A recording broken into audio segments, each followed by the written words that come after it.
এবং প্রধান আলোচক খেলাফত মজলিসের বাংলাদেশ খেলাফত মজলিসের মহতারাম মহাসচিব সংগ্রামী মহাসচিব বারবার কারা নির্যাতিত আলমগীর মৌলানা মোহাম্মদ হক, সামনে উপস্থিত খেলাফত মজলিসের বিভিন্ন স্তরের কর্মীরা,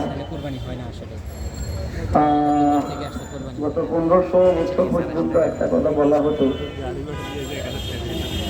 বাংলাদেশ জিন্দাবাদ নারায় তাকবীর বললে বলা হতো এরা হইল মৌলবাদ এবং ভারতের দালাল আর পাকিস্তানের দালাল। এদের কেউ তো পাকিস্তান যায় নাই, পাকিস্তানের দালাল বলা হয়েছে, এরা তো কেউ পাকিস্তানে যায়ও নাই, পলায়ও নাই, দেশটাকে পাকিস্তান বানাইতেও যায় না। আমরা বন্ধুত্বের সুবাদে যারা ভারতের দালালি করছি এ দেশে বসে বসে আল্লাহর কি দয়া 45 মিনিটের আলটিমেটামের ভিতরে ঠিক 12 গিয়ে বলাই। এখন বুঝছে মানুষ যে আসলে ভারতের দালাল কেডা, পাকিস্তানের দালাল কেডা। আমরা যদি কিছু করে থাকি আমরা মদিনার জন্য করি, ইসলামের জন্য করি, আমরা পাকিস্তানের জন্য করি না।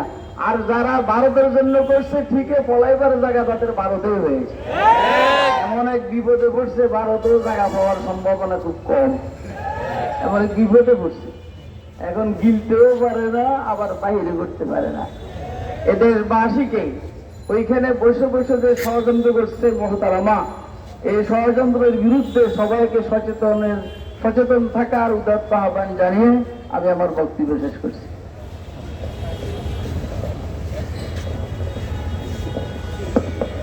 সংগ্রামী দেশবাসী, আজকের নৈরাজ্য বিরোধী গণমিছিলের পূর্ব সমাবেশে এই পর্যায়ে প্রধান অতিথির বক্তব্য পেশ করছেন বাংলাদেশ খেলাফত মজলিসের সংগ্রামী মহাসচিব, বাংলাদেশের কোটি মানুষের